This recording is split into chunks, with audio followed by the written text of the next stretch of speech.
We're live. Yes, we are. All right, buddy. Michael. That's me. And your last Howell. Howell, yes. Michael Howell. Pfeiffer is my middle name. Pfeiffer. That's a badass name. Michael Pfeiffer. Cool. Yeah, I was thinking about making that my stage name, actually. But then I was like, that sounds like Michelle Pfeiffer. But maybe you can play on that. Maybe. You know, she's my cousin, and she's like 30 years older than me. Yeah. So we just worked together. Yes, we did. On a short where you were acting. And you wrote it. I did. I wrote it. Well, Kim and I, my girlfriend Kimberly Hamilton and I, we both wrote it together.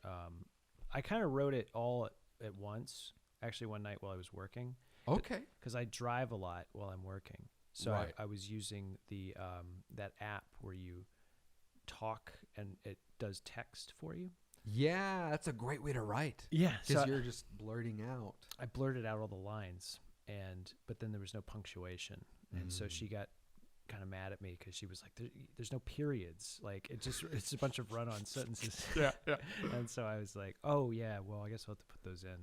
You know, but there's a lot of lines. And then she wrote in a lot of stuff, too, and she had a lot of stuff that I think was more message-centric to it. But yeah, it was fun. And nice. I thank you again because it was... Nah, dude, I enjoyed it. It's always a challenge to try and work with new people already. That's one. But then on top of that, a script that, you know, because it was pretty quick, you know, the turnaround time. Because I think you guys got me the script on Friday.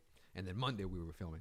Yes. And it was... a lot of that was, I think... I would have probably wanted to take more time. But I think it was just scheduling and using the location and stuff, and you know, but yeah, it was. I thought everyone did really well, and it was.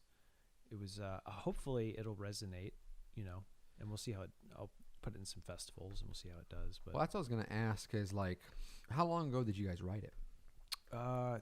3 weeks. 3 weeks. Yeah, and. It was for the purpose of it coming out on Valentine's Day. Because you guys did the same thing last year. Yeah. Yeah. So what made you guys pick Valentine's Day over like another holiday? Kim and I like to do stuff that's holiday centric. Like we like to, like we did the Halloween thing, which was Affected, which is like a stalker horror parody thing. I show up in a mask and I'm holding a knife. She opens the door and then I'm like, oh, hey. Just wanted to get in the spirit, you know? And so it's like, it's sort of funny and she's being followed and I'm like, who's following you? But then it's like implying that I'm following her. It's like something about Mary meets Halloween meets, you know, all these things. And we did it on Halloween. And then, you know, we release little videos for Christmas and stuff. And so it's like kind of we're trying to like throw it out there, you know, for people on those holidays to kind of resonate with whatever that holiday is about. Yeah, like, dude, I love it. My day is like Christmas. You know, I love a good Christmas movie or like little stories. Like to your point, it's interesting to have expectations going in on a story, like one being themed around a holiday. Right. Yeah. What's your favorite Christmas movie? Oh, that's a great question. I mean, I always watch. We were talking about it earlier, where I always watch like Back to the Future, but I love Jingle All the Way. Like, that to me is like, at least nostalgia's sake, it's my favorite one. I love it.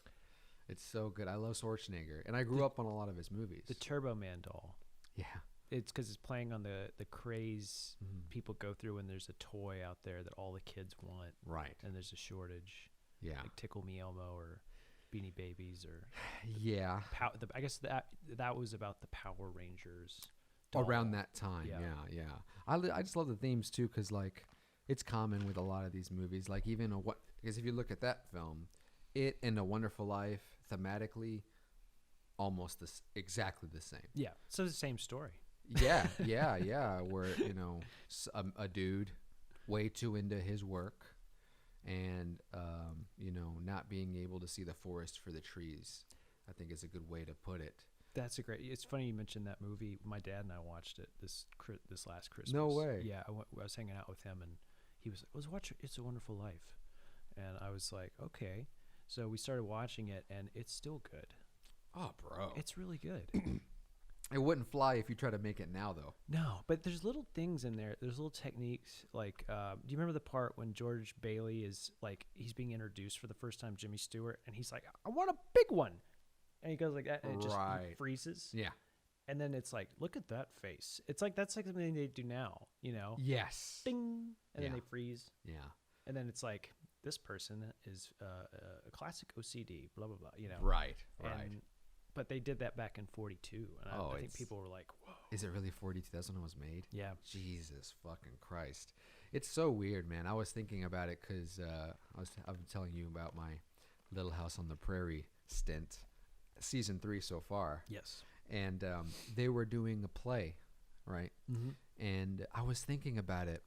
I wonder how actors would feel back then, right whenever people would be able to start filming things. Yeah. And I think about that culture, and I'm understanding why people were so frantic in getting in front of the camera. The whole idea of being famous really came to light around then, at least to what the degree we think now. I mean, if you think about it, if you were an actor before film, Yeah. the most you could ever hope is to be in a theater and be a part of a production where it would be played again and again and again and again and again.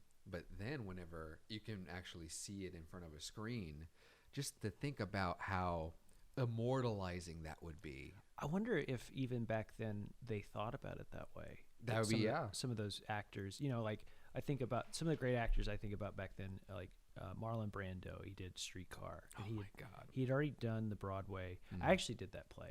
Yeah? I played Stanley. Oh, shit. In a community theater production in Snellville. We did A Streetcar Named Desire. And the play is, I think, actually a lot better than the movie. But that character, you know, he had already worked on it on Broadway, and he wanted to be like an ape. Is that right? That was his preparation. Really? He's a gorilla, so everything he takes. You know, it's all like his food, you know, right, and stuff, and it's very physical. And yeah, a lot of those actors, they kind of came from the stage. Orson Welles, he had the Mercury Theater. That's crazy, man. And they would do radio shows. He did World of Worlds, right? You know, where he would made people think that aliens were invading. And I remember that story. It's kind of fucked up. They asked him, how did you make Citizen Kane when you were 25? Like in that time, and you know his answer? Ignorance, sheer ignorance. I had no idea how any of it worked, so I just tried new things. That's dope. I love that story. That's crazy. I didn't realize he was 25 when he did that. Yeah, 25. Wow. And he played a guy who's in his 70s at the end of it. And you believe that he's in his 70s. Yeah. You believe he's in his 50s. And you believe that he's in his, you know, at every stage of his life. That's so crazy to think about someone being so young and having, you know, the thoughts or the foresight to be able to think as deeply with Citizen. Because I remember when I first watched it in college. That's when I started to I started getting the film when I was 14. Yeah. Or 13. And I watched Old Boy and, you know, Pulp Fiction. Then it led to David Lynch. And, you know, it led all over the place. And it's so interesting thinking about that because, you know, whenever I made my first short film, I was just worried about telling, you know, just visually being ambitious. So it's like a cyberpunk or steampunk. Yeah.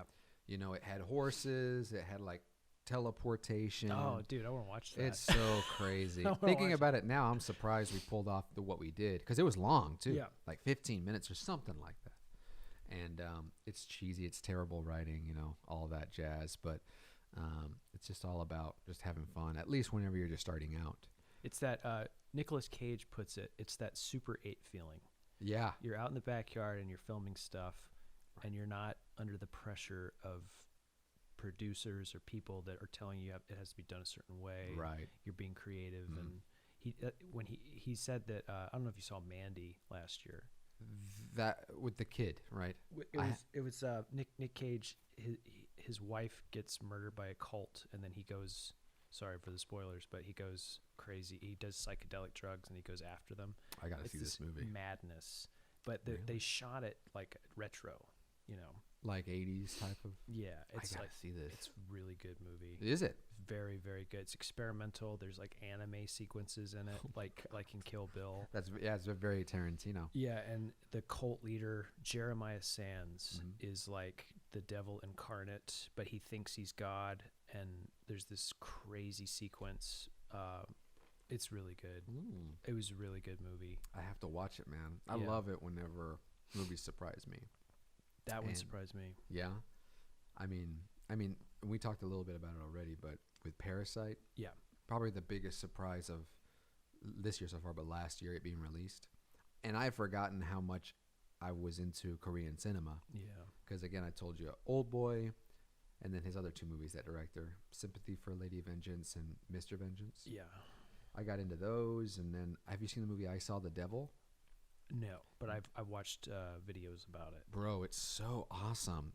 A long movie. Yeah, for sure. But there's something about Korean cinema, at least at that level, where with Parasite, the whole intro with them folding pizza boxes and then the fumigation, there's almost like those are people that I can't relate wholeheartedly to their life experiences because they grew up in a different country. Yeah.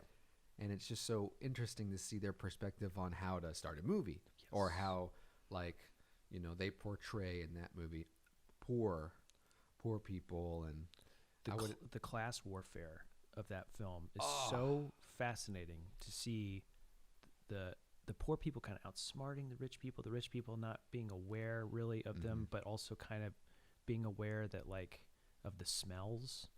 Yeah. And the I just don't like it when they cross the line. Just don't cross the line. Yeah. But I'll be your friend, but do not cross the line with me. Yeah. Because you're not as good as I am. And it's just this and that leads to that crazy ending, which is just one of the greatest endings I've ever seen. Yeah. To me. Yeah. That ending just crushed me. It was crushing. Yeah. Are you meaning, because there's almost like an ending and then there's like an epilogue or everything from when they put on the Indian costumes. That's okay. To the end. Okay. So just the last 20 minutes. Just the last 20 minutes just destroyed me. Oh, okay. Because it hit me hard because I was thinking about, I was like, I kind of want them to remake that film here, but with oh no, buddy. I kind of do, just to send a message. Well, you can make why don't you just tell an original story with the same message? What would be the message? Are you talking about class warfare? Because that's what. It's funny. We were watching a video yesterday, and I didn't realize, but most movies that came out last year were about class warfare. Yeah. Get Out. Right. Yes. Knives Out. The Rich, and their whole family. That was done. I was actually thinking that. Yeah, Joker. It was similar. Yeah, Joker. And then I think there was a couple more, but the point it being I didn't realize that until he said it. And so what would be so unique to Parasite that isn't told in these more Western titles? Well, the bunkers is you wouldn't be able to do that here because it makes sense that they would have a bunker because it's South Korea, with the threat of, being nuked. North Korean attack. Yeah, so it would make sense that they would have, and then I think they mentioned in the film he's embarrassed about it. That's why it's barred off. So because I was talking to my brother about it, and he was like, "But wouldn't he just go down there at some point to maybe store something or whatever?" You would think. And I was like, "Yeah, but it's so barred off, and it's almost like they're just pretending it's not there." And that's kind of a metaphor. That's a representation of what the super rich kind of do. It's almost like they pretend that the people that are just very unlucky are not there. Oh, it's very symbolic. There's a reason why it's underground, So I kind of buy that. Yeah. The wife talks about how the father would, run away like a cockroach. And it's interesting. I don't know if it was on purpose. I'd have to watch it again because with those movies, I think everything's on purpose. It seems that way with everything. That one. And the way. Oh yeah. By the way, spoilers. If you haven't seen the movie, sorry, but I don't know. Spoilers never bother me, bro. Yeah. I mean, if you don't, it's all about the journey. Yeah. The presentation. I could rewatch that movie a million times, see something new. Absolutely. It's one of the best films I've ever seen. It reminded me of one of the first feelings I watched, Old Boy or just one of those Southern Korean films. There's one called The Chaser. Have you seen that one? No. super unique, I think, or maybe it's not. Well, it's basically just about an ex-cop detective who basically now is a pimp.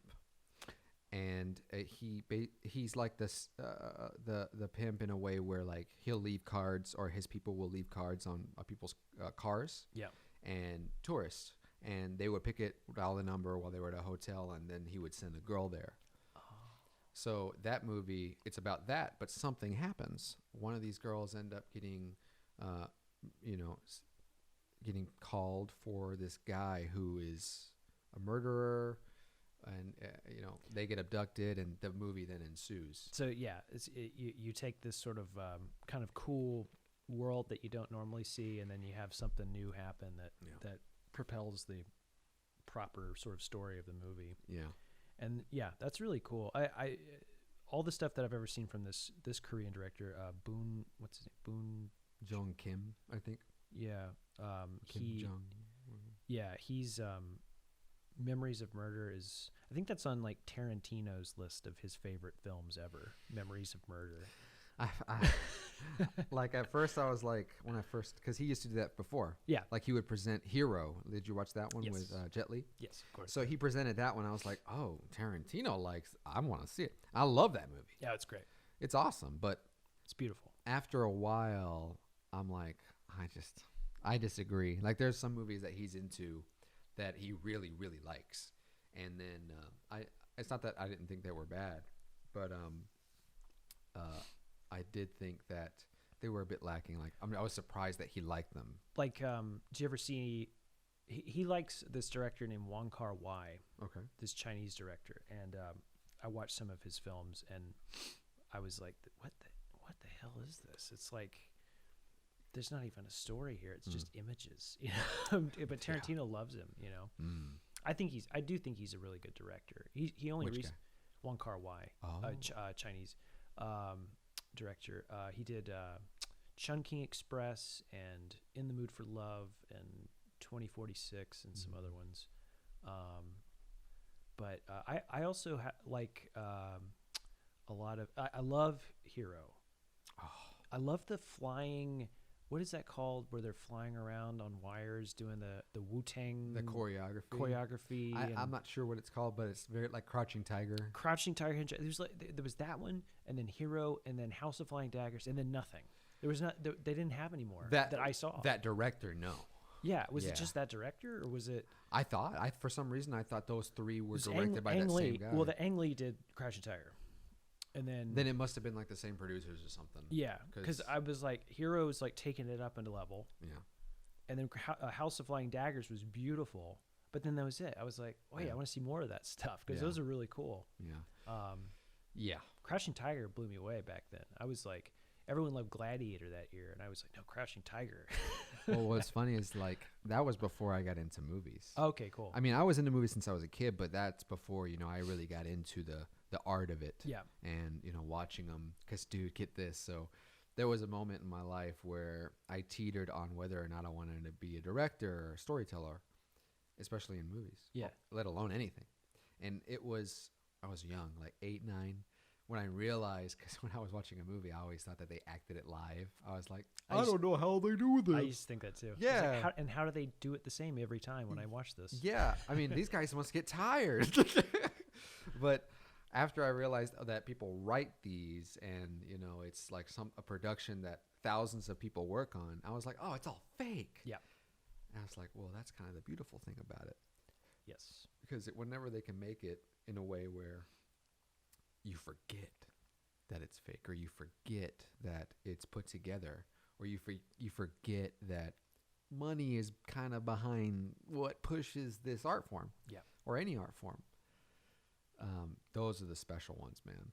So I had a similar experience to you, and this is what got me into act. I wanted to be an actor when I was 5.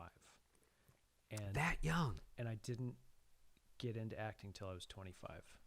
My parents were going to put me into like child actor stuff. We lived in Chattanooga, but they didn't want to do it because they thought it would be like, we don't want to put him through that. If he gets into it, he'll get into it later. Sure. But I wanted to be an actor since I was 5 because I saw the movie Ghost when I was 5. Patrick Swayze. With the great Patrick Swayze. Yeah, and he, I remember I was sitting with my mom, we were watching the movie, and I distinctly remember this because I kind of had figured out, okay, it's fake and everything. And do you remember the part when Whoopi Goldberg is talking to Demi Moore and she's like trying to tell Demi Moore like Sam's talking to me or whatever? I think so, yeah. And she's like, he's dead. You're a fraud. He's dead. I'm out of here. And she like gets mad and leaves. And then he's like, ditto, tell her ditto. Because he knows that if she tells her ditto, that will resonate. Like, oh, she must be talking to him because only he would know that. Yeah, yeah. But when Patrick Swayze's like, ditto, tell her ditto, I was like, he just did that like how he would do it in real life. Like if Patrick Swayze were in real life and he was dead and he was trying to connect with someone, he would be like, no, dude, tell her this.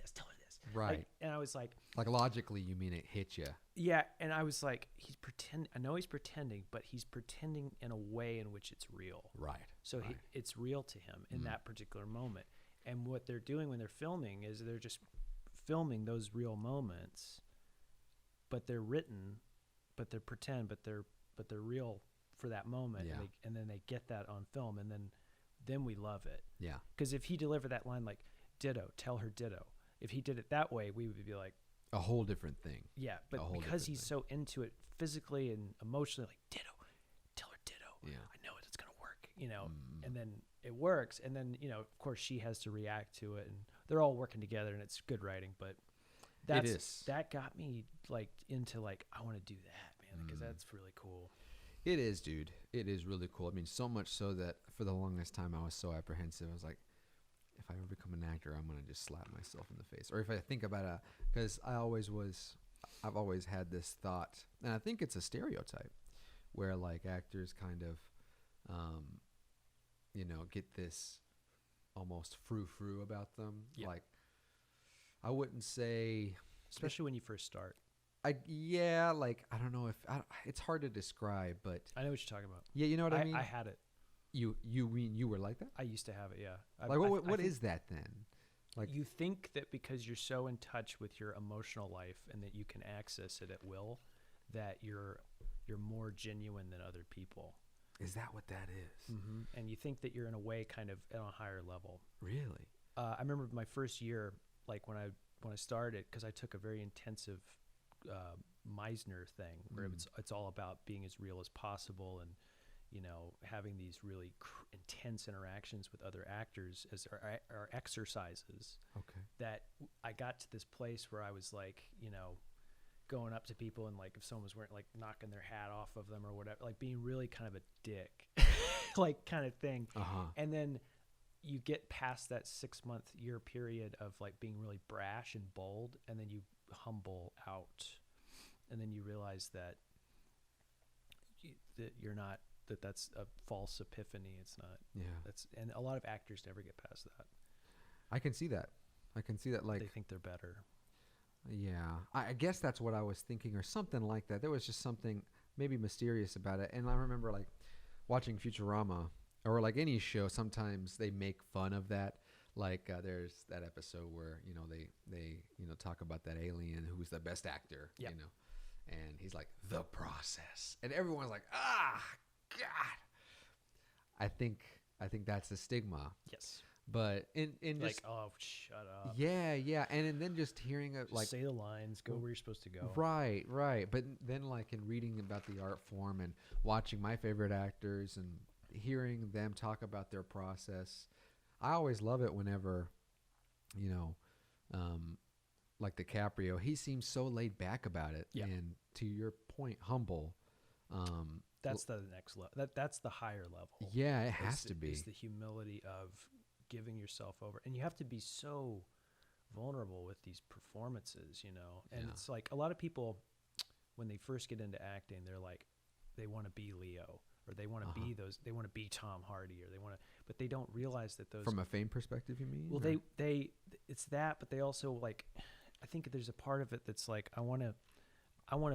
There's a narcissism of I want to be the one that's on camera doing the stuff that they're doing, like I want to be the one that's the attention. I want to be the one that's, like famous or getting the adulation that they get for what they do. But when you actually examine closely what they're doing, I think they're doing things that are very vulnerable, and a lot of those people don't actually want to do those things. Like, in Wolf of Wall Street, I can just think off the top of my head, Leo's one of the best scenes in that movie.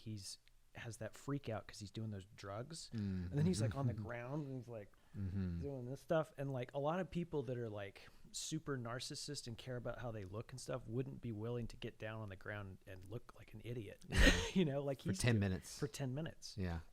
Or get shredded by a bear in The Revenant. Yeah. Yeah. Or start crying because they lost all their money and have a total breakdown, you know? And yeah.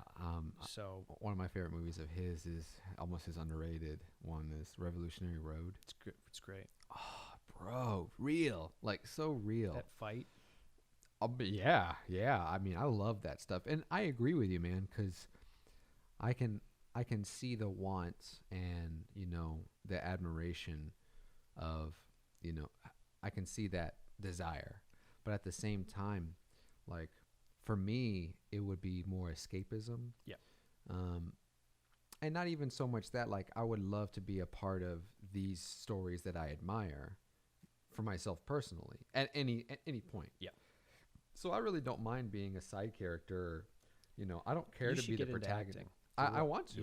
You have a great voice. I appreciate that for acting. No, I'm serious, and like, I think you'd be great.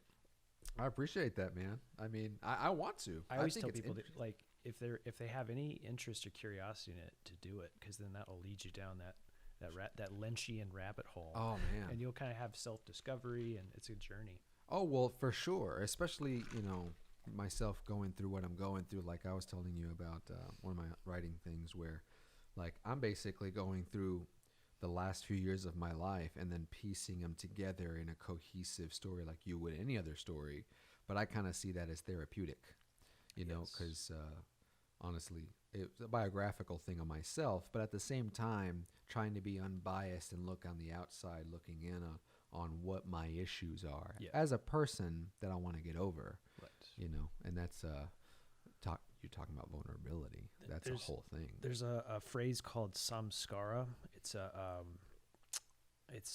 think it's in the it was from a book called The Untethered Soul. I can't remember. Sounds like a Buddhist thing. It's like a Sanskrit thing. Okay. It means it's the thing in your life that you can't get past, that you need to get past in order to move through a thing. Like, for instance, if you were in a really bad car accident, and every time you pass by that place where you had that bad car accident, you go back to that car accident and you relive the trauma, or something reminds you of it. And right. It's like you can't get past the trauma. Right. That's like a direct example, but a lot of people have samskara in their emotional life or things that have happened to them. And I think when you get into acting, especially because you're going through and accessing and drudging up these emotions and things, you sometimes can deal with those samskaras in a different way that allow you to free yourself or move past them. And that's, in that way, it definitely can be therapeutic. That's but my teacher, he would always get mad if people called his classes therapy. He was like, it's not therapy. I can see that. We're doing acting exercises. Yeah. We're going over the technicals. I mean, it might as well be, a basketball team running suicides. Yeah. I imagine it's just you're building your technique, your skill. That's what he would always say, like it's repetition, and you're working those muscles so that you can do it on command right when it's your moment. Oh, I love that kind of stuff. That's honestly, it's interesting whenever I don't know if you feel the same way, but I've been trying to learn, drawing for the past few years. And it's probably the hardest thing I've ever had to do, because I played guitar when I was younger, and I felt like that was easier to break into. Doing audio and video, that was way easier to break into. I don't know if it's my mind or something, but along with me wanting to pursue acting, art is something I've always wanted to do, and more recently, more so, just because I love animation, and I feel like no matter how I describe something, no one's going to be able to draw or show what I have in my head other than me. That's just the way it is. So in trying to get into it, I've learned so much about myself. Like I hit walls, not so much where I can't do something, but I'm fearful of not being able to do it, or it being so daunting that you can't break past. Yeah. Yeah. And sometimes I find myself, doing the same thing in other parts of my life. And I'm like, oh shit, that's interesting that those barriers that keep me from doing what I want to do in this, like learning a skill, are the same barriers that are keeping me from moving on in this, or in like career or relationships or whatever it is. It's almost like they're the same issue. Yeah, you're getting stuck on that sounds a lot like samskara. It's like you're getting stuck on things that are kind of a reciprocal entity that's sort of like it's another way of describing your demons or your the thing that you kind of are still trying to work through. Sure. But once you work through it, you get past it, and then you kind of develop more. Yeah. There are always demons, man. Yeah, you're but always I like moving. that. I like that though. That's one of my favorite things about just life, man. Is just there's always things to learn. Yeah. Always things. It's like a good analogy is, I like LeBron James. Hell yeah. I love LeBron James. I think he's amazing athlete and everything. But I will be the first one to tell you he's not clutch. If he's in a clutch situation where he's got to hit a game-winning shot with the game on the line, he's probably going to miss it.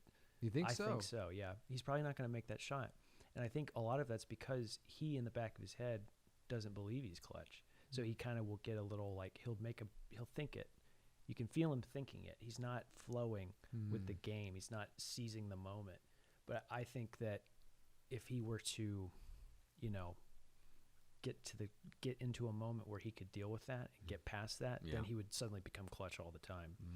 And then he would get over those demons. That's interesting. I've always thought of something like this, and it's in a lot of stories. It's funny enough, brought up Futurama, it's another one. But like, how would you feel? Do you think it would be popular if, how VR is starting to come up? I've always thought that a lot of people, in order for, they talk about racism, right? Mm-hmm. And defeating racism, or, men being misogynists, or all this bad stuff in our culture. And it's all about changing minds. And they're talking about how, like, well, the best way to do it is to have someone think about them being in your shoes. I was like, well, with VR and another 20 years, it's going to be unrecognizable than what it is now. I think it may be undiscernible from reality. Well, what if you go in and you were able to face these demons in a simulated way that was tailored to what you would experience, as to like almost make yourself turn as a new person, like you're over this. That would be interesting to see that being monetized. I think that's a great idea, and I think that it would be kind of it'd be like next level evolution of the mind. Yeah, and because I think that's a thing that everybody has something.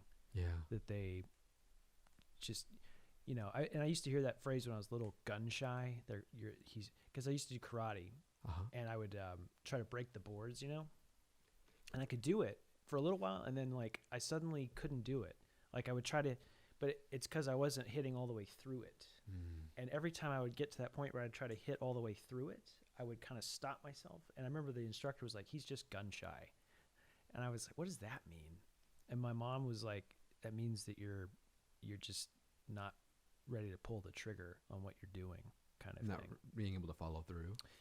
Yeah, and I think if you did something in VR that got people to where they could figure out whatever that thing is that stops them from kind of following through or doing it, whatever it is,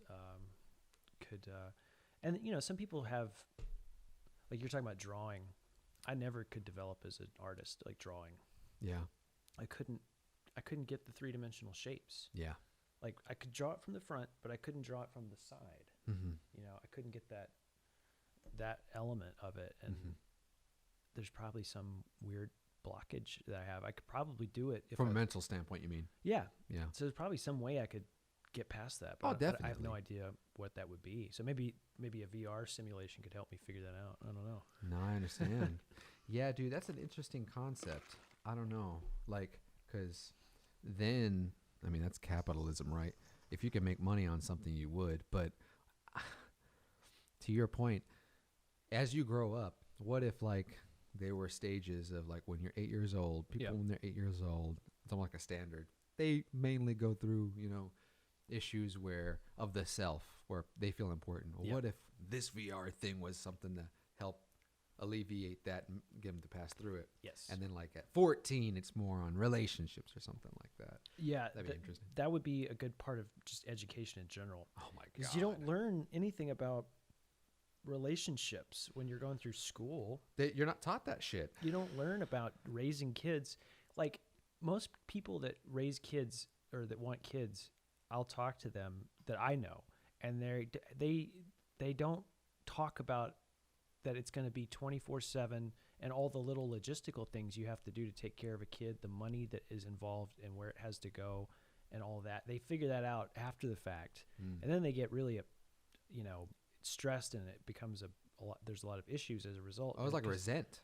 Yeah, and they don't learn it. I'm like, I think that's important, if it's going to be a big part of everyone's life. Well, that's one that definitely would help with the VR. Because you ever make those decisions where, like, it's a big decision in your life. Yeah. Right? Like, for me, it was this podcast this year. It's like, well, I want to make content, long form. I got to do something. I'm getting complacent. Yeah. And then when you make the decision, it's almost like with The Graduate, right? At the end of the movie, they make the decision. They want to run away together and all this. And then it ends. And it's like the reality sets in. I think that's a very humbling experience. And then at the end, they're just kind of like on the bus. Yeah, it's yeah. a good ending. Yeah. But I that's real. Yeah. That's real. That's almost like, well, now you got to live with the consequences. Right. Yeah. It feels good in the moment, but then, now it's, day in, day out. We're together now. Yeah. Yeah. I mean, that's it. Yeah. With this. Yeah. It's a really good ending. That's a great movie. It is. And I've had those moments, like the first time I went to college, or the first time of my first love. Oh, dude, I'm a really romantic guy. Like, you were talking about, people being in touch with their emotions. Yes. I'm way too in touch with that shit, dude. Well, see, that's why you'd be a good actor. You think so? Yeah, because then you could use your romance and that part of your emotional life would be good for storytelling. That would be interesting. Because a lot of lead males, are like Javier Bardem. Did you ever see? Beautiful. Beautiful. Yeah. And he's trying to reconnect with his dad. Yeah. And Vicky Cristina Barcelona. He's like, I want to take you to Oviedo to show you the sculpture. It's very important. I love this sculpture. Come with me. We'll make love. It'll be great. Right. And they're like, what? We're gonna make love? And he's like, yeah, you'll love it.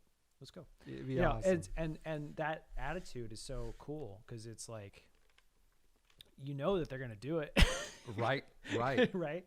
Because it's like this guy is not like what they're used to. He's not a Wall Street stock trader who's like, hey, we're gonna get the big screen TV and we got the pool and we got our lives carved out.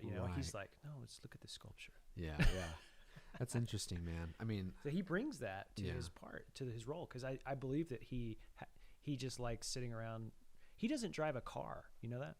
You mean him as a real person? The guy, yeah. I didn't know that. He's like, no, I don't like to drive. Is that right? Yeah, he doesn't like it. He can afford not to. He just has someone drive him, or he rides a bike or whatever. Oh, that's way more healthy. There you go. Yeah, and he loves doing all of the little. When he has to do dialect for his different roles, he likes training on his dialect and getting that really perfect. Is that right? Yeah, because sometimes he'll play characters that are like, more Western speaking or whatever, and he'll. That's right. He'll work with a dialect coach for hours every day, trying to get that California accent or whatever. Wow, I have to admit, me myself being an actor. When I go through it, I'm not really one to.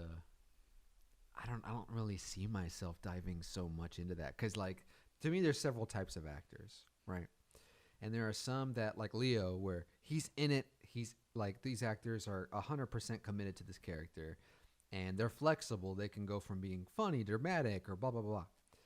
And then there's other ones that, in my opinion, I would lend myself to be more like, where they basically just play themselves. Yeah. And they're known for like Nick Cage. He's Nick Cage for most of his films, you know. And, yeah. and that's not bad. I like that. It's great. Or like even now, The Rock. I don't think he's a great actor. I think he's really good, but he's himself. He's doing his Rock thing. Yeah, and I like that. I see myself more doing that. Tom Cruise kind of does that too. Absolutely. A lot of actors do it, and I don't think that's a bad thing. Some people say it is, but I mean, that to me would be a little more freeing as an actor. Did you ever see Vanilla Sky with Tom Cruise? I didn't. Who is that director? Cameron Crowe. Cameron Crowe. Cameron Crowe. Yeah. It's a very, very good, underrated movie with Tom Cruise. Yeah, it's kind of fucked up, I hear. It's really fucked up. It's it's got about dreams and his face gets all messed up. And is that what happens? Yeah, he gets into a car accident but then it's like you're not really sure what's real. He's like deranged and what's her name? Penelope Cruz is right, and she's really great. And it's Kurt Russell, and it's really good writing. Kurt Russell? Oh, now I have to. Kurt Russell is wonderful in it. He's really good in it. Yeah. I love Kurt Russell, man. He's a very underrated actor. But he's another guy that kind of plays himself. Yes. Almost like over-exaggerated in his action movies and a little more subtle in his other ones. He's wonderful. I think he's great. He's the coolest guy. Oh, yeah? You met him? No, I didn't meet him, but I've listened to many of his interviews. I watched Big Trouble in Little China with the commentary. Oh, hell yeah. Where he's talking. Absolutely. And he's just so, I would love to just hang out with him. Yeah. And just talk about, when they shot the, some of those sequences in some of his films or whatever. Yeah. Like he just sits there and he's like a kid, I love commentary, man. Yeah. I really, really do. Especially when it's, I don't know, whenever whoever's doing it is more open. Because I've heard some where they were a bit withdrawn or kind of like going through the motions. But then I've heard some, like anything with James Cameron, where it's just like, here, please accept all this info. And I'm like, fuck yes. James Cameron. Or Peter Jackson. Those guys are very detailed. Like, to me, Cameron, we were talking earlier about the Terminator films, Yes. And, I love both of them. But like I was watching him talk about how he constructed the idea of the cyborg in the first film. And it was like everything had to be efficient.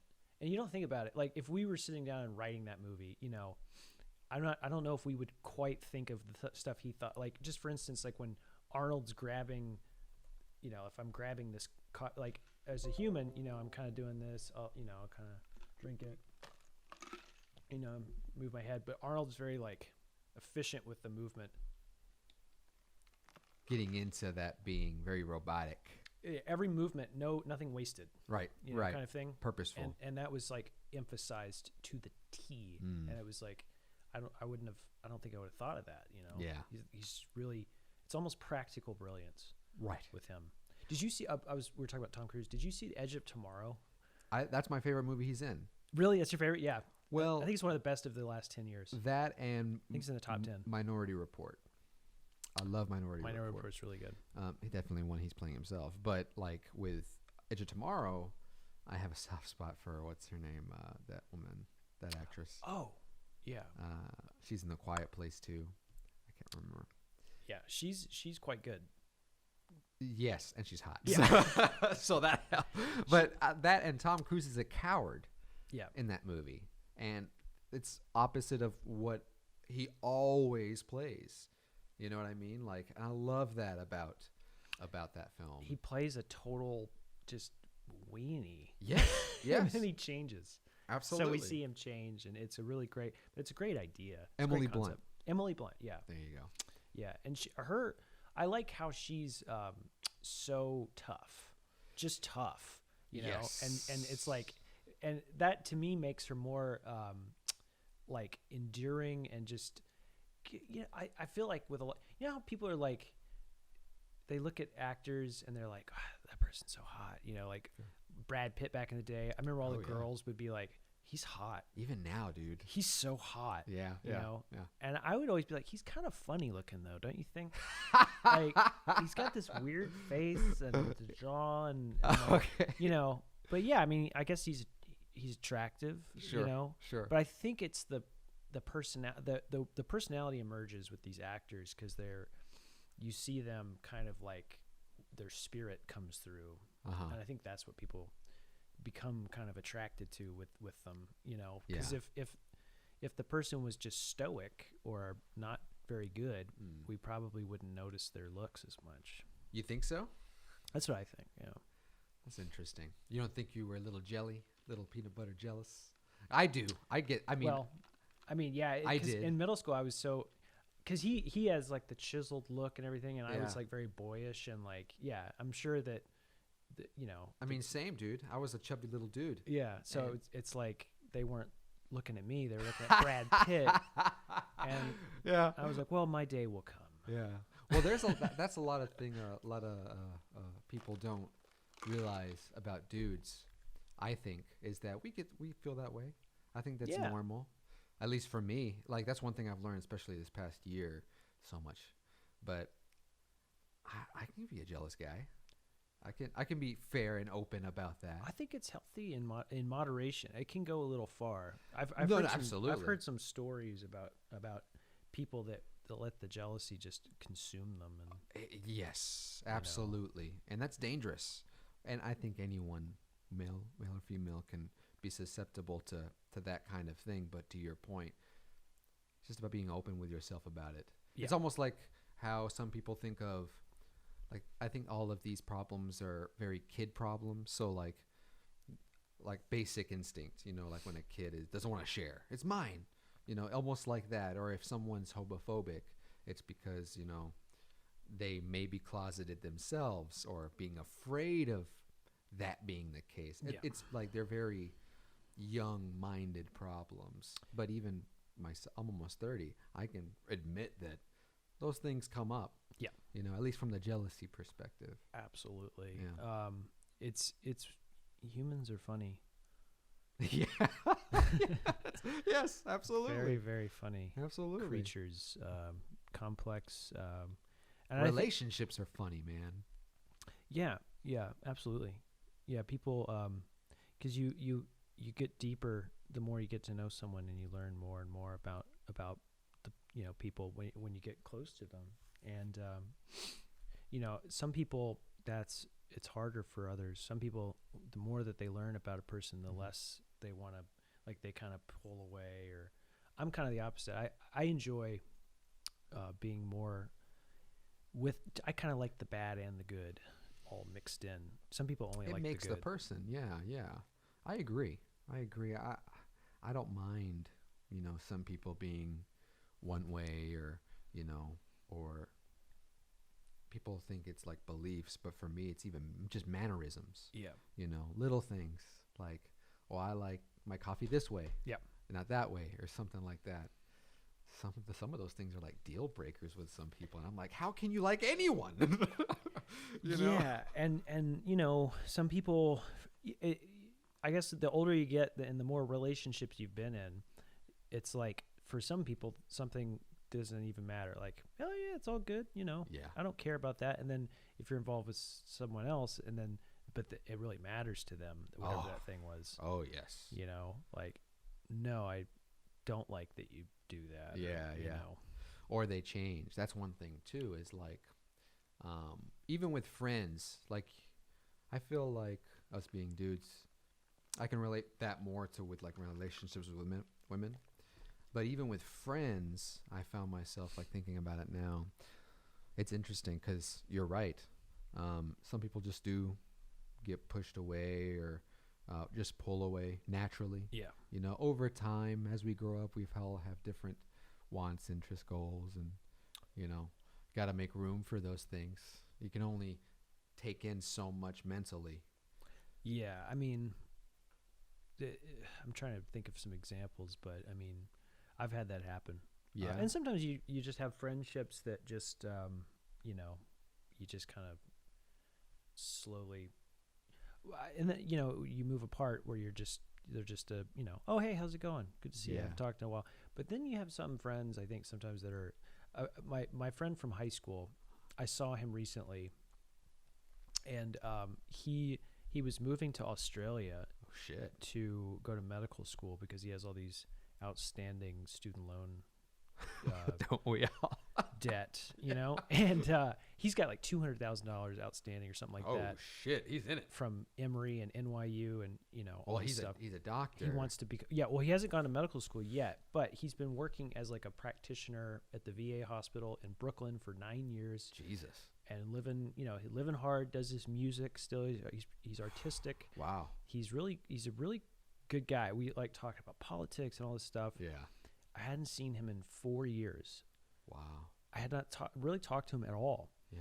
And he texted me and he was like, "Hey, how you doing? I'm in town if you want to come by and hang out." Out of nowhere.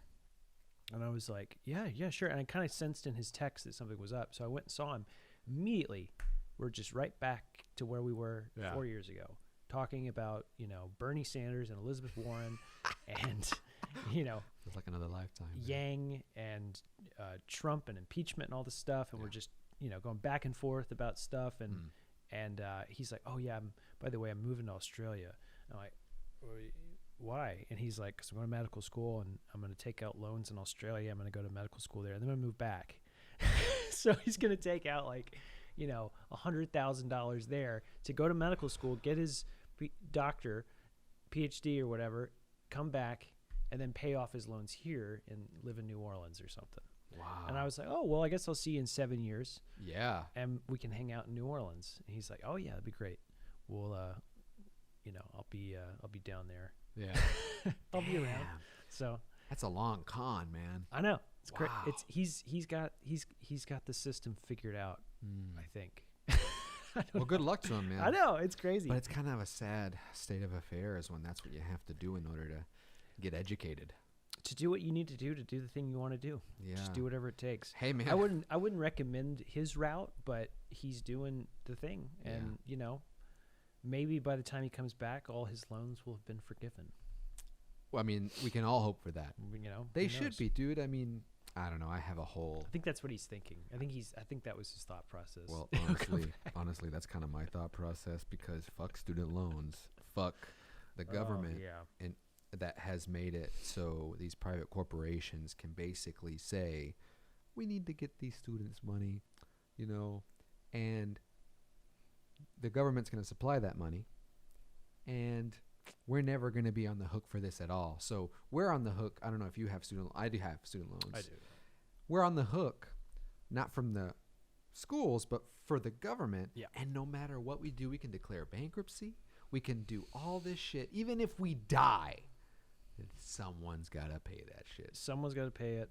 That should be in my opinion, that should be illegal.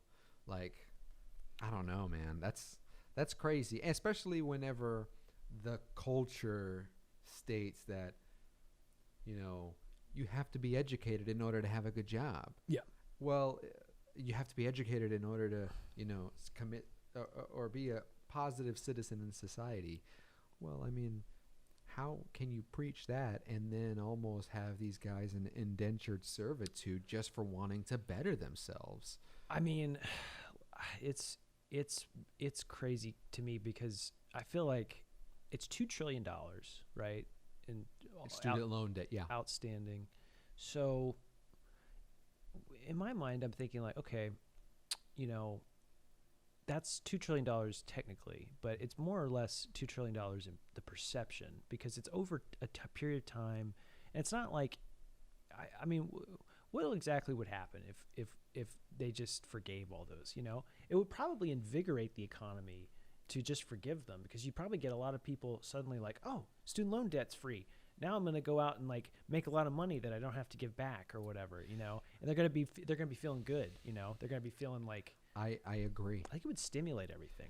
I agree. And I mean, it's funny enough, you brought up politics, and I think for the longest time, like I was like, I don't like politics. And then all of a sudden, as I grow up, I'm like, well, it influences culture. It influences life.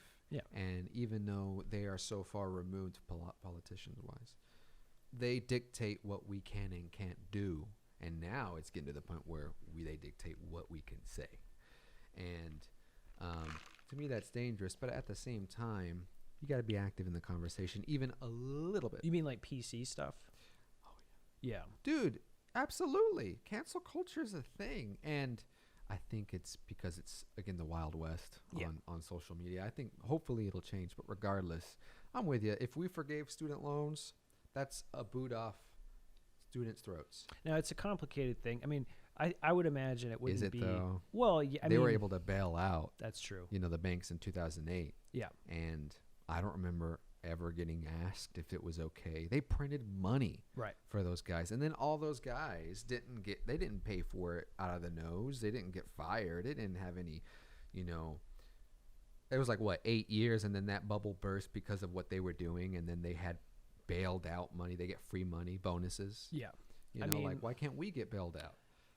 That's my thing. Like, I feel like it's a doable thing, but it's probably something that would happen over time. And it would probably be like, if you owe a certain amount of money, this gets knocked off and, we'll allow you to pay it back at this interest rate or whatever. But I think that, just eradicating it will probably take some time, but I think it will eventually probably happen eventually. Well, it's interesting because in my mind, it shouldn't take much time. I don't think. I would say I'm with you. It should be a priority, like honestly, universal basic income. I didn't really believe in the idea, especially when I first heard Yang and everything.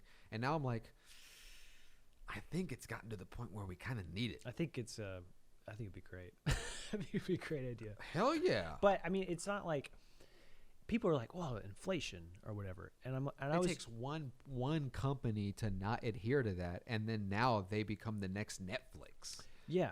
It changes. And I think that, even if it was like the apartment complex, like this apartment, if another apartment across the street, which there's hundreds. Yeah. If one of them didn't do their inflation just to have their rooms booked, everyone's going to flock to that one. So, I mean, I think that's a case to be made against that.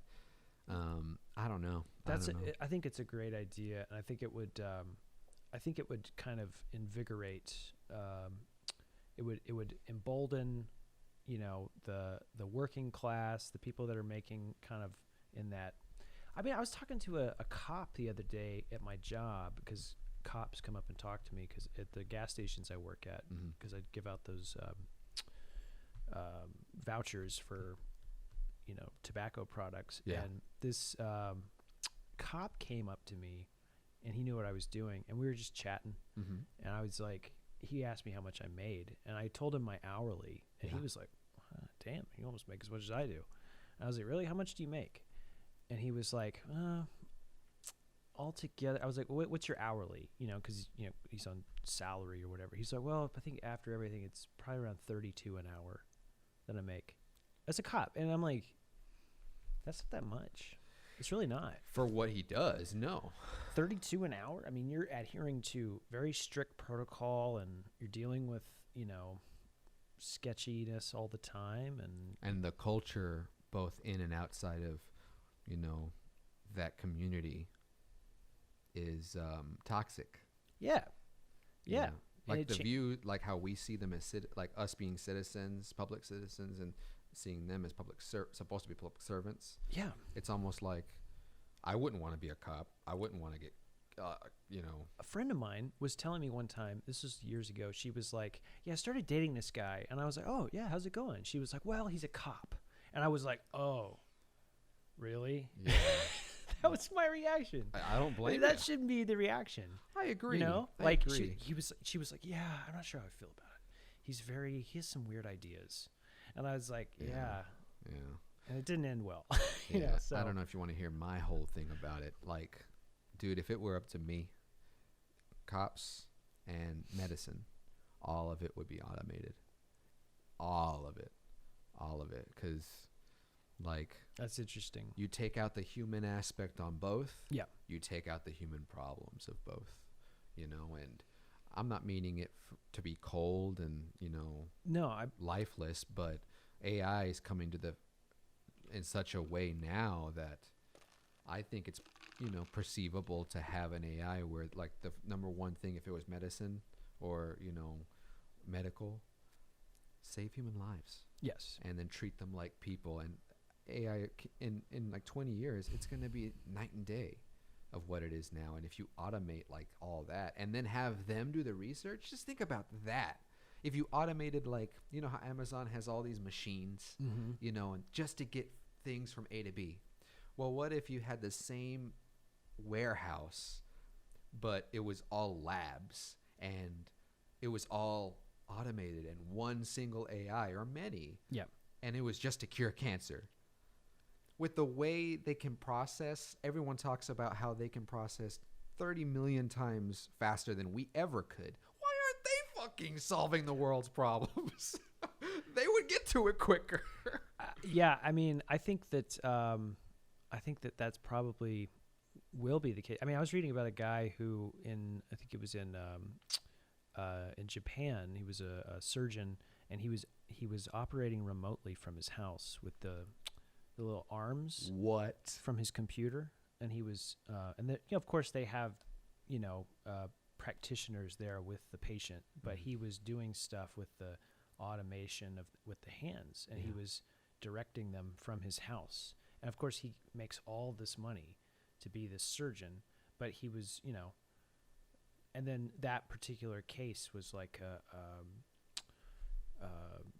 had set some kind of new standard for surgery because because of the information he was using from his terminal or whatever that he was doing. It was like a revolutionary thing. But I think you're right. It's going to move in that direction. But in the meantime, I definitely think cops should be paid more, and I think teachers, and they should be more. You have to go through a more rigorous training to become a police officer, and you should be fully armored, head to toe, I think, and you should have state of the art, like equipment for subduing people if it came to that, where you don't kill them, Yes. Like because there's a lot of cops that kill people where they didn't need to die. Well, I've changed my opinion on guns and this especially so much. Like, ask me this question 3-4 years ago, I would have been like, I think we should restrict gun control. And now I'm like, fuck that mess. I think we should actually make it so anything the military has, we all have. We need, yes, because that's why the First Amendment, or this was the Second Amendment. Yeah, that's why that amendment was written. It wasn't because people should have just in general guns. Yeah, no, it should be people need to have access to the technology in order to make sure that the government that was made to serve the public continues to serve the public. Mm-hmm. That was the whole reason, because then us and the people that are elected officials by us, there's a good mainstay of balance of power. There's a deterrence. Absolutely. Between them. But now I think that's not the case. I think that was like Timothy McVeigh had that same thought. Michael Moore talks to him in Bowling for Columbine. I haven't seen that in forever. And he's talking about it, and he's like, we should have arms. And he's like, does that mean weapons grade plutonium? And he's like, sure. But I mean, there's some nutcases out there. I remember that.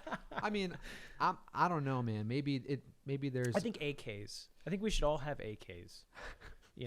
Just in our house. I kind of wish it was a part of American culture to make it so having weapons and having an understanding and a respect for them is a part of our way of life. Yeah. Because right now, I'm sorry, but a lot of bitches be tripping, and they be fearful about everything. Like, they're afraid to hold a gun, or they're afraid to kill an animal because they need food from it, or they're afraid to offend someone just because of words and ignorance. In my mind, like, all those things can be tempered by just talking, learning, education. Education's important with guns. I was when I work, I work in these sketchy gas stations sometimes, and I went up to this one guy, and I mean, these are guys that are carrying like 45 caliber pistols in their sweatpants, and it's like dangling, they're walking up to the cash register. This one guy, it's funny though, the minorities that I talk to, none of them are ever threatening me. It's always the white guys that have the holstered gun that they're carrying. Like this one guy I went up to, he bought some dip, and I went up to him and I did my spiel, and I was like, I just need to check your ID just to verify that you're at least 21. And he was like, what do you need that for? And I was like, well, I just need to make sure because I'm not allowed to talk to someone who's under 21. And then he like lifted his gun up. He was like, you try anything. He was just showing me his gun, showing me his piece. And I was like, sir, I showed him my credentials. I'm not going to try anything. I'll show you what I'm going to do. And I went through it, and he was like holding his gun like the whole time. And I was like, just holding his sir, gun? You don't need to threaten me with your gun. I'm not going to do anything. You're perfectly safe. There are cameras. And then I went through it, he's like, and he was the only one that ever did something like that. Yeah. But that's not right. No, it's not a smart thing to do because people get jumpy with guns, because if it hadn't been me, because I'm a very like laissez-faire person, sure. But some people are like, man, what the fuck show me your gun for? Yeah. Like, what are you doing? Like, I'll show you my gun. And they pull their gun out and they're like, what do you think about that? And then like someone dies, because they're not educated. Like, all for pride, and they're not educated with like the proper way. Like I went through for a short film I did one time, I went through gun training with this dude who used to be a cop. And he was showing me, like, even with prop guns, I was like kind of playing with it, and I kind of lifted. He was like, don't muzzle me. And I was like, what do you mean muzzle you? And he's like, don't have the gun pointed at me, and it's a prop gun. That's how crazy he was. He was like, you need to get into the habit of having it down at all times and have your finger off off the trigger. Off the trigger. People oftentimes have their finger just resting on the trigger. He's like, don't ever do that. It's just stuff that nobody thinks about. But it's like you have your finger, like this. You have you're holding it in this way. It's like the butterfly grip or whatever, and you're supposed to. A gun is made to be held with two hands, not like this. It's not made that way. Yeah. And if you hold it like that, where it's upside down, that could jam it. Stuff like that, people don't even know. Yeah. You risk it backfiring and shooting you. Yeah. That kind of crap. Brandon Lee, Bruce Lee's son, he died because they were messing around with blanks and they weren't doing it properly, and he got shot point blank with a blank, but it was coated with the caliber of the bullet. Shit, dude. And it was basically the same thing as if he got shot with a bullet at point blank range, and he died like slowly. Really? Yeah, dude.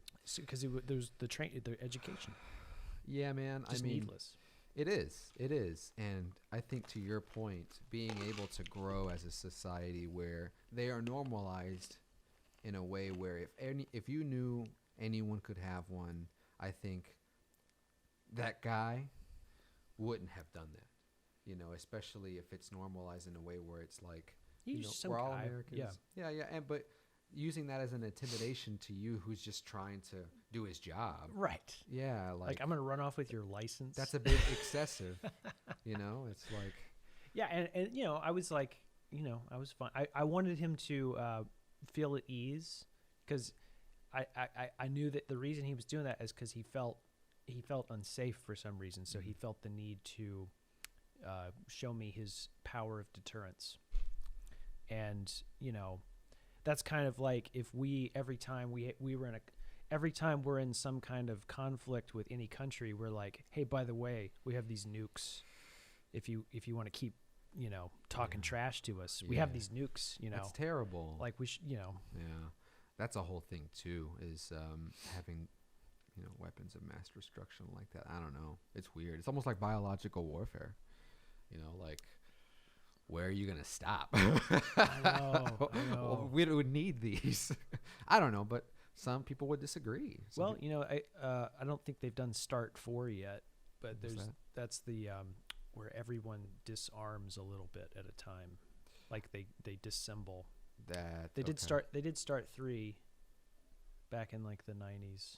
I know this because of Metal Gear Solid. I love Metal Gear Solid, dude. Where they talk about it. Oh, man. I've been in that series ever since I was a kid, 7 years old. I played the demo like 50 fucking times on the PS1. Yeah. And then I revisited it when I was in middle school because a friend of mine, Ronnie, he got the second one. And, dude, I played backwards and forwards, played all of the Metal Gear Solids. And I was really disappointed with 5. Oh, you were? No, I mean, I love the game. I sunk so many hours. I hope they put it on Switch. Like, just the way it unfolded with the story. Or? Well, it's not a coincidence that it's the Phantom Pain. Yes. It's not a coincidence that, it's the last game Kojima's ever going to make with Konami. It's not a coincidence that... I've heard good things about Death Stranding, but I've also heard some polarizing things. And that's fair. And like that's he's carrying packages. Like that's he's a delivery boy. Yeah. And I'm not against that. I mean, I'm all for new concepts and design. But for me, like the Metal Gear 1 through 4, as take them or you leave them, they were all pulp. Yeah. Pulp stories. Very excessive, very Japanese. And they were very adult. I love the sexual tension and innuendos that those games have, and like they're cheeky, very cheeky, good, and then a lot of movie influences. Yeah, that's sort of the merger of film and video games. I love that, dude. That's the best. I don't think they've nailed the writing formula yet. No. Like right now, everyone argues about films being very formulaic, and you can see it a mile away. Well, that's why I love games so much, is that we don't even have a template yet. No. From a design perspective, first-person shooters cool. Yeah. Metroidvania is cool. Like those are tempered and they've been cultivated, and almost just like a blacksmith, just like ironing it out. I think those games, it's going to be tough to think of new ways to do it. It's possible, and it's definitely going to be done, but there's not a template yet on how to write stories in video game form. Like I think Last of Us and the Uncharted trilogy, Red Dead 2, and a few others really get it close, super close. Yep. But there's no way there's not a save the cat for video game writing. No. There's just but I not think, yet anyway. I can't wait for someone to put that together though. There seems to be a dissatisfaction, especially with like commercial films, I think, from audiences where it's like, yeah, but it's like there's this want or desire for it to be more interactive or somehow. And I think you were talking about that idea that you have about kind of shooting this thing that was the kind of that style of like Walking Dead or whatever, but it's like The Last of Us or whatever. Yes. And I was thinking that's really cool, because I think that that people kind of desire that. Because I was thinking about, like, if you go back and watch old movies, it almost looks like a play that was filmed. It's like flat, and it's just the actors doing it or whatever. And then you get more and more, go through the history of film, it's like becomes more like we're getting underneath the guy and we're getting in there with these shots, and everything becomes more like you're actually there. Or you're more like a novel. Yeah, or you're more there than you would be even if you were just in the room. Right.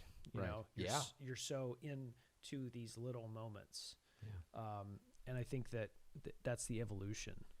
I think you're right. I mean, and man, I just love video games just as an art form. It's funny because a lot of the developers that I've admired over the years, at one time or another, say that it's not art. Like Shigeru Miyamoto, the guy who brought us Zelda and Mario and all these very beautiful gems, he doesn't see them as art. He just sees them as toys, as some products. Well, toys are art too. I think so. But it's just so interesting to hear the people that put these things together, that it's kind of... It's a lot of work. It's a massive amount of... Yeah, I can't wait to find out. I want to know. Yeah. I think games are beautiful. They got to do art design, and there's art designers in those production crews of those games. Like, if you ever...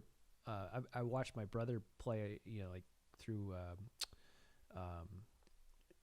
the Resident Evil remake or whatever, and last year. You get to the end of it, and it's just the longest scrolling of credits ever. It just keeps going. Oh yeah, it's like it's been like that for years. More than a film. Absolutely. It's so. Thank God, man. I love that game. Like, see, this is where it kind of beats the film, because regardless of how I feel about the flaws in its writing, you cannot beat the experience. You can't beat it. Like, I remember playing the demo and then playing the game with Leon. Yeah.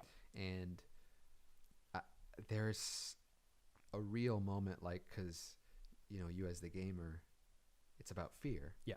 And anticipation and atmosphere. And I like to play the games with lights off, headphones if I can, or loud. And then he says, all right, keep it together. Yeah. I'm like, dude, that's what I'm thinking. So this, I think this brings everything we were talking about full circle, because it comes back. Like when I took improv, I remember Ian, who was coached me, Ian Covell. He told me, because I did a scene one time, and the person was like, "Hey man, we're gonna all give our testimony on why macaroni and we're addicted to macaroni and cheese," because the scene was, so improv, they kind of, someone sets the scene. So this was like Macaroni and Cheese Addicts Anonymous meeting, and we're all giving our testimony. So the guy was like, so we're gonna give our testimonies now. He looks at me, and I was like, this is what I did. I went like this. Yeah, that's okay, man, I'm good. I can see. And Ian stopped it. He was like, Michael, the answer is yes. Yes, we're gonna do that. We're gonna have fun doing that. You're gonna have. We want, Michael. We want to see you struggle to give your testimony as to why you're addicted to macaroni and cheese. And I was like, all right. Oh my God. And then I realized that audiences want to see the protagonist go through a real hard struggle. We want to see the person really go through something that's tough and challenging, so that they can change, because we, I think at our cores, want to go through a change that's challenging. Yeah. Like we need that. We need that experience of something really tough. Like, yeah, we're going to go down into the sewers now. And we're like, I don't want to go down in the sewers now. Yeah, we're going. Yeah, yeah. So we got to go. No, I'm with you, dude. I think it's all part of this sort of this thing of like, Luke Skywalker. We want to see him go from being the whiny brat to the Zen master by the end of it, because we need to go through that journey too. Yeah. And I'm with you. And that's one thing that hasn't been, I wanted to write something like very risque. I was telling you about it earlier. I really never saw myself putting sexual, like sex scenes in my stuff. But then I was trying to think of, like, I love culture and implementing that along with a more human story, like into stories. Yeah. And Knives Out touches on a very little, very subtly with the politically. Yeah.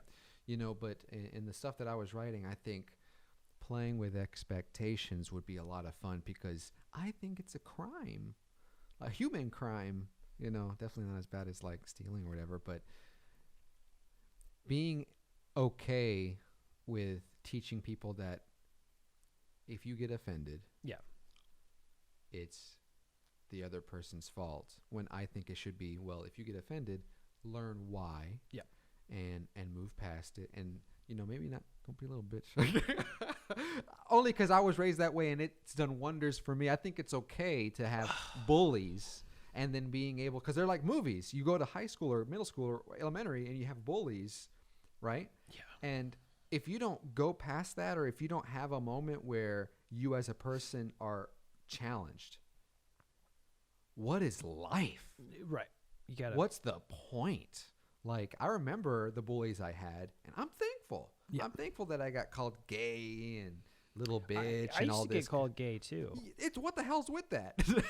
But I'm glad it happened. I would be my response was always to be a smart ass. Sure. So like I remember this one kid, he used to be like, hey, Howell, because he called me by my last name, and he'd be like, you're gay. And I would be, okay. And I'd be like, who's asking? Oh, right, right, yeah. Like is, are you curious? Yeah. Are you curious, Ryan? You want to know? Is that you want to get to know me intimately? Yeah, yeah. And then he'd be like, "What are you talking about, man? No, I don't." Yeah. And I'd be like, "Oh, okay. Well, that's good. Good to know." Yeah. I guess you're safe. Right. Right. Because I always, there were kids that actually were gay, and I would always be like, friends with those kids and stuff, and the ones that were the bulliers, I would be like, I would almost go as far as to pick on the bulliers, because I was arrogant and thought I was smarter than they were. There you go. But that's something you learned, right? Yeah. You learned to overcome it in your way. Yeah. And I love that. Yeah, that was like my way I dealt with it. And then, And then I get into, and then everybody at that age, they're like, I'm going to kick your ass, man. And I'm like, you're not even coordinated enough yet to do that. Even if I was knocked out and you had me on the ground, sure, you wouldn't really hurt me. Right. You know, because you're stupid. I was aware, like we're just middle schoolers. Sure. So I get into little scuffles with them all the time, and I get in trouble. I'd be the one that get in trouble. Oh yeah. Well, it's always the person that follows up with the initial act that gets in trouble. Because what they would do, the bulliers or the, little dipshits that, dickheads, as I call them, they would act all like, like they would start acting all nice to the teachers or whatever. But I would be indignant. I would be like, this is stupid. Yeah. And they'd be like, how dare you say that? Yeah. You need to take this seriously, young man. Right. Do you even want to be here? And I'd be like, I don't know, honestly. I don't know if I want to be here. And then of course I'd be they recommended I go to therapy. So then I went to therapy when I was in 8th grade. Yeah. And I saw this Christian therapist guy, and he would, and then he saw me for 2 sessions. He was like, I think he's fine. I think he just has a little. They classified me as operant defiant disorder. What does that mean? I was operantly defiant against anyone that I perceived or I felt that they thought that they had some level of authority or power. I hated people that were in power, is what they deemed. How old were you? 8th grade, so like 13. But that seems like a normal thing for an 8th grader to go through. That's what I thought. But apparently I had it like more, like it was more of they said it was pervasive enough where it was inhibiting my ability to function. So, and I've always kind of felt, I just don't like people that assume authority, because either A, they're not really in as much authority as they think, and they're just kind of like,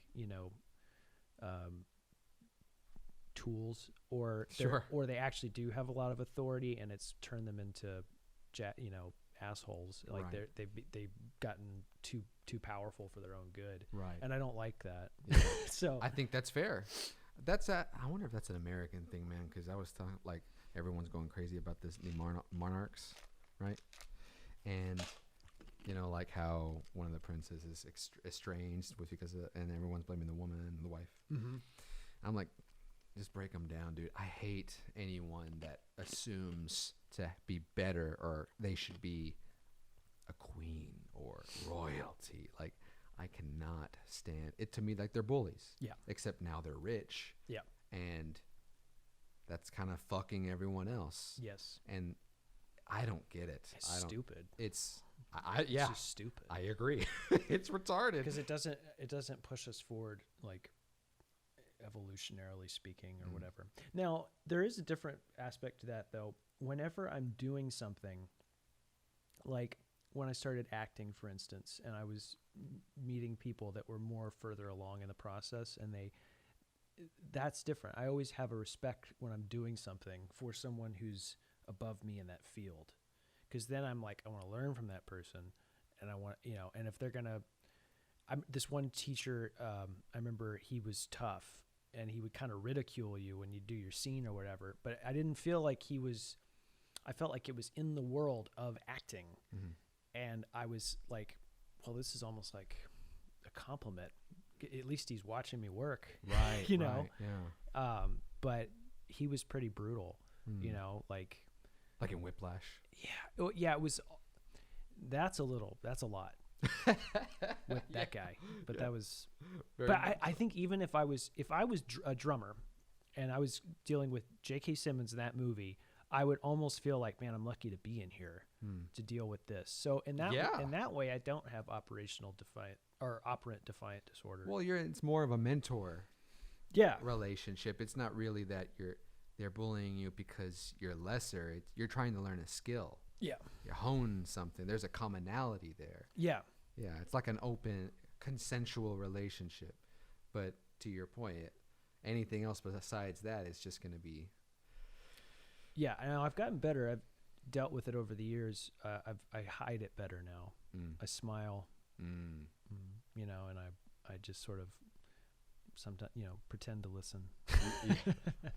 It's easier that way sometimes. Yeah, I remember one time I worked for a company where I was, it was toxicology. It closed, it was a toxicology lab, and I was a technician there. And I knew for a fact that the guy who ran the company made 500 times more than I did every day. And I knew that I worked much harder than him every day because he was always there. And I remember one time he like stopped me in the hall, and he was like talking to me about, you know, how important it was to, you know, like give yourself to a company, and you're a soldier for this cause, and what we're doing is greater than ourselves, and all this stuff. He was just telling me, he just stopped me and started telling me all this stuff. I wonder if he like could tell that I wasn't totally bought into his mission or whatever. Sure. I was just there doing my job every day, and it was hard because we'd stay late to finish every day, because these were like emergency situations where people would send their blood and stuff in, and we'd have to get it done that day. It's not like we'll do it tomorrow. No, you got to get it done that day.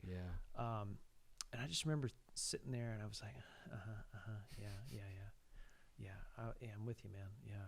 And then I was just like, I think I quit, you know, a few days later.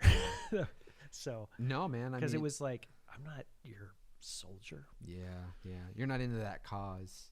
Yeah, I'm with you, man. It was something similar with when I did audiobooks. That was one of the first things I did, and you know, I didn't really find myself being too passionate about editing audiobooks. I liked the job after all, but one time I was getting told how to do it properly by one of the editors there, and she just got really, really into it, and I had to quit, not because I didn't do it.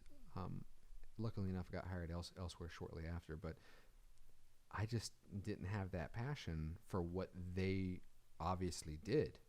And I felt bad because I guess I was feeling like I was doing it a disservice. Yeah. Because I just wasn't into it as they were. And that's kind of how I feel about, you know, a few of the things I'm doing lately. You know, it's like, well, I'm not as passionate about it because I guess the honeymoon phase is over. I think it's time to go and do something new. And that's hard to admit. Yeah. Because it's easy to get complacent, and there's a whole other host of factors with that as well. But yeah, man. Complacency is like one of the worst things in the world. Oh, God. Complacency. Some people really like it. Yeah, it's hard. It's a challenge, you know, because sometimes you'll not think that you're complacent, but you are, and you have to check yourself and keep it going, keep moving. Yes. And that's kind of like, I think maybe that's why some people are starting to do more extreme things like living in, you know, those big silver vans and just living off the road, or doing something where it's a little more risky or just away from the norm in some way. Absolutely. Yeah. Because it can be like a cancer, you know, complacency. Yes. Yeah, absolutely. It's dangerous stuff, and it's slow. Like, you don't realize you're in it until you've been in it for longer than you should. And even after that, like, it's tough, man. Being risky and taking risks becomes harder to do the older you get, I feel. Yeah. But you got to do it. It's the brain changes. You think so? The frontal, I think it's the frontal. I majored in psychology when I was in college. I just remember learning about how the frontal cortex of the brain, like when you're younger, it's not hardened against your forehead yet, so everything that filters in doesn't filter the same way. Is that right? Yeah, because it allows you to be more apt to take risks. Like in your 20s, you know, you're more likely to be like that guy, Christopher McCandless. Mm-hmm. You know, the guy who went up and lived in this magic school bus in Alaska. He gave up all his stuff. Oh, Into the Wild. Yeah. I see. That's like the consummate, you know, 20-something person. Yeah. And then as you get into your 30s, you're not going to do something like that, because why would you ever do that? And then you're gonna, like, more concerned about making money. And then you get into your 40s, and it's like responsibility, and those are the things that matter. And then you get into your 50s, and then you're like, well, yeah, I think that I'm just going to start slowing down now. At 60s, you're like, well, yeah, I guess my life's over. Well, hopefully that changes, because I know these 60-year-olds that look like they're in their 40s, and it's all through proper dieting and all this. They did a study with people that are 100 years old, they interviewed a bunch of them, and they were like, if you could go back to any decade of your life, what would it be? And everyone thought that they were going to say the 20s or 30s or whatever, and like they all said 60s. Why? Because they're still physically able enough at that age to do what they want to do. Yeah. But they're mentally, they've figured it out. I see. They've come into who they are and what they want, and they're at peace with that. Gotcha. So the mental and physical kind of get in a good. That's actually the prime of life is 60s. That's awesome. That's awesome. I'm looking forward to it. If you're healthy enough to enjoy it. Well, I mean, with the info we have now because of the internet and everything, I feel like there's no reason why most of us can't get to the place where, you know, we can be look like and feel like we're in our 40s in the 60s, and then kind of push the life expectancy up a bit. Yeah, I think it's a mental thing too, because like in your 60s, I've talked to like my mom's in her 60s or whatever, and I keep telling her like, this is actually this is your time. Yeah. You know, live it up. Sometimes I'm concerned that she thinks like, well, I don't have that much time left, and I'm like, no, this is good. Yeah. You're healthy and you're doing good. Like, enjoy it. You know. Yeah. But enjoy life, man. Enjoy life. That's what it's all about. Yep. Yeah. Well, I think that's a pretty swell spot to stop it, man. I think so too. Dude, thank you so much for coming. Dude, what'd you think? It's my pleasure. Yeah, it was great. Yeah? That was pretty mind-bending. Yeah? Went down some... Just going down. Yeah, having a good convo. That's what it's about, man. But thank you so much for coming. Yeah, it's my pleasure. Where do they have... do you want to plug in where you're going to put the short that we worked on? Yeah, so the short that we worked on, it's called Boudoir Rebel. And I'm going to put it on YouTube on like right around Valentine's Day. Okay. So people can look at it. Dope. But then that'll be like a cut, and then I'll make probably a shorter cut for festivals and stuff. Okay. But I think it'll be funny and cool. Yeah, it'll be a lot of fun. And we'll put it on the link to it whenever we release this. Oh, yeah. How about that? That'd be awesome, dude. Oh, yeah. There we go. I appreciate it. Yeah. Dude, no worries. Thank you for coming. Absolutely. Well, cool. Would you like to do this again? Love to have you again. Let's do it again. Because, I mean, I found out even with talking for an hour and a half or 2 hours, that's just the beginning. Yes. You know, there's so much stuff, you know, because I want to hear your acting story, like how you got broken into it even more. Oh, yeah. I have all kinds of weird stories about that. This is a journey. Yeah. Well, we'll get into it next time, man. Cool. I appreciate it again. Thank you guys so much for listening. We'll catch you next time on the Saturday Santos Show.